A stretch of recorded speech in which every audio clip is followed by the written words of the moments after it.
బీజేపీకి నేను ఏం దూరం కాలే. బీజేపీ పార్టీ లైన్ ఏదైతున్నదో, వాళ్ళ నడవడి ఏదైతున్నదో అది కరెక్ట్గా లేదు. నేను మున్సిపల్ ఎన్నికలప్పుడు వాళ్ళకు విజ్ఞప్తి చేసింది ఏంటంటే, మీరు కలిసి పని చేయండి, మీరు కలిసి పని చేస్తే మీరు రాజ్యానికి వస్తారు, లేకపోతే రాజ్యానికి రారు. 3 ఏళ్ళకైనా కలవక తప్పది. 3 ఏళ్లకు మనం కలవకుంటే ఇదే ముఖ్యమంత్రి కంటిన్యూ అవుతాడు. కాబట్టి దయచేసి మీరు ముందుగాల మున్సిపల్ ఎన్నికల కంటే ముందే కలవండి అని చెప్పిన. ముందుగాల అది చెప్పిన తర్వాత 48% వీళ్ళకు ఇద్దరి 2 పార్టీలకు కలిపితే వచ్చినాయి. 38% కాంగ్రెస్ పార్టీకి వచ్చినాయి. 38% వచ్చినోడం రాజ్యం చేస్తాడు, 48% వచ్చినోడం అవుట్ బయట ఉన్నాడు. ఇది మళ్ళీ నేను అధ్యక్షుల వారిని ప్రశ్నించిన. ఇవ్వలేదు. షోకాస్ నోటీస్ ఇవ్వాలి. వివరణ షోకాస్ నోటీస్ ఇస్తే నేను వివరణ ఏమన్నా పొరపాటు జరిగితే నేను దిద్దుకుంటా అని చెప్తాం. కానీ అధ్యక్షుడిని నేను ఒక మాట మాట్లాడిన, అది కరెక్ట్ కాకపోవచ్చు. మీరు కరెక్ట్గా ఖచ్చితంగా మీకు ఇజ్జత్ ఉంటే రాజీనామా చేయాలి. ఇజ్జత్ లేదు కాబట్టి కంటిన్యూ కాదు. రాజయ్య గారు నెక్స్ట్ స్టెప్ ఏంటి? అంటే ఏ పార్టీలోకి వెళ్ళబోతున్నారు? అంటే ఇప్పుడు ఇచ్చే స్టేట్మెంటా లేకపోతే గతంలో ఇచ్చేలా? ఇప్పుడు ఇజ్జత్ ఉంటే రాజీనామా చేయాలి ఎవరు అంటున్నారు మీరు? మా అధ్యక్షుల వారిని అన్న, బీజేపీ అధ్యక్షుల వారిని. ఎందుకంటే స్వచ్ఛందంగా మీరు తప్పుకోవాలి. ఎందుకంటే ఈ పరాభవాన్ని మీరు అంతకంటే ముందుగాల గ్రామ పంచాయతీలు దున్నేస్తామన్నారు, మున్సిపాలిటీలు ఏలుతామన్నారు.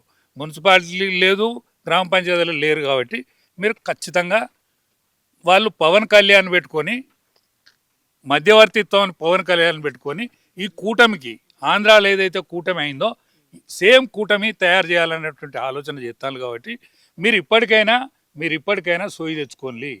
ఇప్పటికైనా మీరు 8 మంది పార్లమెంటు మెంబర్లు ఉంటే 6 పార్లమెంటు మెంబర్లు పరాయి పార్టీ వాళ్ళే. 8 మంది అసెంబ్లీ మెంబర్లు ఉంటే 8 మందికి 8 మంది పరాయి పార్టీ వాళ్ళే. కాబట్టి మీరు ఇప్పటికైనా ఒక అడుగు వెనుకకేసుకొని అందరు సర్దుకొని ఆ పవన్ కళ్యాణ్ నాయకత్వంలో మీరు అందరూ పనిచేయడానికి, పవన్ కళ్యాణ్కి అనుసంధానం ఏదైతే చేస్తాడో, ఆంధ్రాలో ఏదైతే కూటమి తయారు చేసిండో ఇక్కడ కూడా అదే కూటమి తయారు చేస్తాడు. కాబట్టి ఆ కూటమికి మీరు సహకరించకపోతే మనకు భవిష్యత్తు ఉండదు అని చెప్పిన. ఈ వివరణ నాకు నోటీస్ ఇవ్వాలి.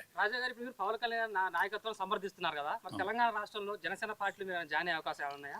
అంటే ఒకటే, జనసేన పార్టీ అనేది అది విస్తరిస్తూ ఉన్నది. ఇవాళ దక్షిణాదిలో ఆ నాయకత్వానికి ఇవాళ అయితే పవన్ కళ్యాణ్కు పట్టం కట్టేటువంటి ఆలోచన కేంద్ర నాయకత్వం చేస్తూ ఉన్నది.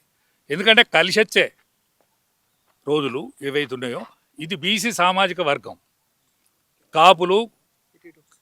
కాపులు అందరు కలిస్తే ఇక్కడ రాజ్యం, ఇక్కడ తెలంగాణలో 1000 సంవత్సరాల బానిసత్వంలో అనేక బాధలకు, అవస్థలకు, కష్టాలకు గురైనటువంటి సమాజం ఏదైతున్నదో ఈ సమాజం ఇవాళ ముందుకొచ్చేటువంటి ఆలోచన చేస్తూ ఉన్నది. కాబట్టి దీనికి సహకరించడానికి పవన్ కళ్యాణ్ డైరెక్షను, ఇవాళ కేసీఆర్ గారు కూడా వెనుకకొచ్చున్నాడు. కాబట్టి ఆరోగ్యరీత్యా కానీ, కుటుంబ కలహాలు కానీ, ఇవన్నిటి రీత్యా ఆయన కూడా వెనుకకొచ్చిండు. కాబట్టి ఆయనకు కూడా మంచి ముగింపుగా కోరుకుంటాడు. కాబట్టి వాళ్ళ దగ్గర నాయకత్వం ఉన్నది.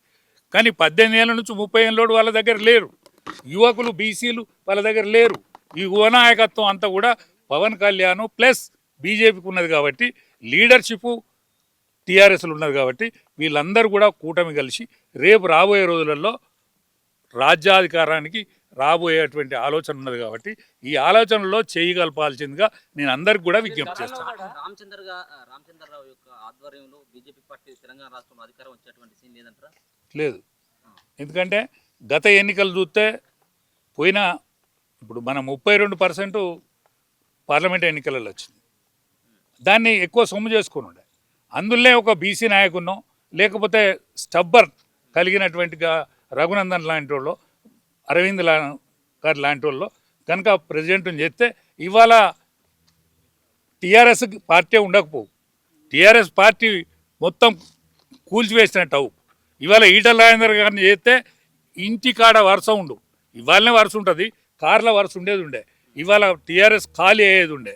కాబట్టి ఇవాళ సరే వీళ్ళ చాదస్తమా, లేకపోతే అధికార పార్టీ యొక్క ఆలోచన విధానమా, ఇట్లా కొనసాగుడు కరెక్ట్ కాదని మళ్ళీ వాళ్ళే గుర్తించి పవన్ కళ్యాణ్ ముందట పెట్టి పవన్ కళ్యాణ్ మనసులను, పవన్ కళ్యాణ్ వ్యక్తులను ముందట పెట్టి ఈ యొక్క, ఎందుకంటే కేసీఆర్ దగ్గర వీళ్ళు ఆంతలేరు బీజేపీ వాళ్ళు, కాబట్టి పవన్ కళ్యాణ్ ద్వారానే వాళ్ళు పని పూర్తి చేస్తాను. ఆ పని పూర్తి చేసే క్రమంలో నా దగ్గరకు కూడా పవన్ కళ్యాణ్ గారి మనసులు, నా దగ్గరికి శేఖర్ అని ప్రొఫెసర్ ఉన్నాడు, ఆయన రావడం జరిగింది. అప్పటి నుంచి నేను 2-3 సిట్టింగులు కూడా చేయడం జరిగింది. ఒక ఆఫీస్ తీసుకుంటా ఉన్నాం ఇక్కడ. ఇవాళ అంటే నా ఆధ్వర్యం అనేది ఇంకా నేను అడుగు పెట్టలేదల్లా. ఒక ఆఫీస్ తీసుకొని రాబోయే కార్పొరేషన్ ఎన్నికలలో ఇక్కడ జనసేన పార్టీ కూడా పాల్గొనేటువంటి అవకాశం.